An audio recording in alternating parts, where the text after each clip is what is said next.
دو لفظ بڑے کامن سے ہیں ہماری زندگیوں میں جو بولے جاتے ہیں. ایک لفظ حسد ہے اور دوسرا رشک ہے. دونوں بڑے کامن سے الفاظ ہیں. معنی میں ایک دوسرے کے ضد ہیں. بنیاد دونوں کی ایک ہی ہے. اگر ہم مثال سے سمجھنا چاہیں تو وہ ہم ایسے دیکھیں گے کہ فرض کیجئے کوئی شخص چلا جا رہا ہے اور اس نے بہت ایک خوبصورت سی جگہ دیکھی ہے. کوئی بنگلہ ہے جیسے جو بہت اچھا ہے، خوبصورت ہے، بڑا لیوش نظر آتا ہے.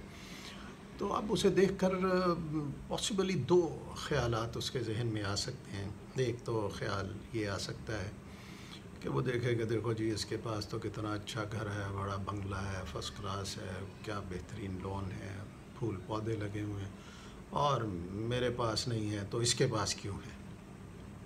اب وہ اس سے ناراض ہوتا ہے اور وہ یہ کہتا ہے کہ جب اس کے میرے پاس نہیں ہے تو اس کے پاس کیوں.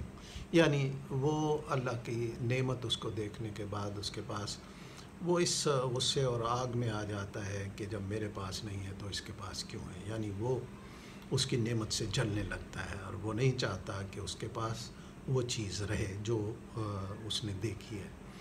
اور کلام پاک میں بھی آپ یہ دیکھیے کہ سورہ فلق میں یہ ہے، اللہ نے کہا نا کہ وَمِن شَرِّ حَاسِدٍ إِذَا حَسَد، یعنی جو حسد کرنے والے ہیں ان کے حسد سے بھی پناہ مانگی گئی ہے. یعنی یہ حسد ایسی بری چیز ہے کہ یہ لوگوں کو نقصان پہنچا سکتی ہے.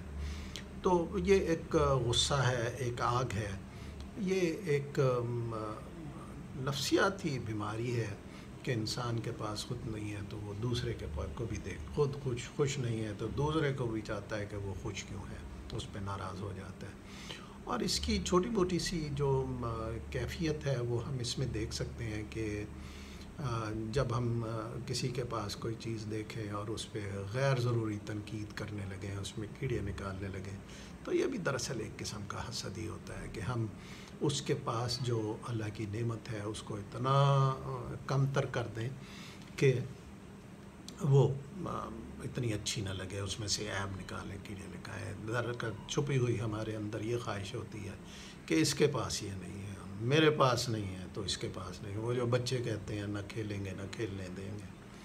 لیکن دوسرا جو رویہ ہے وہ بڑا اچھا ہے کہ ایک شخص ہے وہ دیکھتا ہے مکان کو، لون ہے، پھول پودے ہیں، بڑا خوش ہوتا ہے، وہ دعا دیتا ہے کہ ماشاءاللہ کیسا اچھا گھر ہے، اللہ اس کے رہنے والوں کو دیکھنا برتنا نصیب کرے، ان کو خوشیاں دے، اور اللہ تعالیٰ مجھے بھی یہ ایسا دے دے، ایسی اکاموڈیشن دے دے، ایسے پھول پودے ہوں، میں بھی اس طرح رہوں. تو یہ چیز مثبت ہے. یہ آپ اس خوشی کے حامل شخص کو، اس نعمت کے حامل شخص کو دعائیں دے رہے ہیں اور پھر اپنے لیے بھی دعا مانگ رہے ہیں کہ اللہ تعالیٰ ہمیں بھی اس طرح کی رہائش دے. جیسے آپ کسی کے لائق بچے دیکھ کر یہ نہیں کہتے کہ اس کے لائق بچے کیوں ہیں، نالائق کیوں نہیں ہیں، بلکہ آپ یہ سوچتے ہیں کہ جیسے اس کے بچے لائق ہیں، ماشاءاللہ ترقی کر رہے ہیں، اللہ میاں میرے بچے بھی ایسے ہو جائیں، کتنا اچھا لگے گا کہ میرے بچے بھی ترقی ہوں، خوش ہوں. یعنی آپ دوسرے کے پاس ایسی نعمت دیکھ کر خوش ہوتے ہیں، اس کو دعا دیتے ہیں، اللہ سے پھر اپنے لیے بھی اسی طرح کی بہتری مانگتے ہیں. تو یہ دو لفظ حسد اور رشک یہ دونوں بڑے کامن ہیں. رشک ضرور کیجئے تاکہ آپ میں آگے بڑھنے کا ایک جذبہ پیدا ہو، دوسروں کے لیے آپ دعائیں دیں، ان کے لیے باعث خیر بنیں اور ان کے حوالے سے اللہ سے اپنے لیے بھی مانگیں.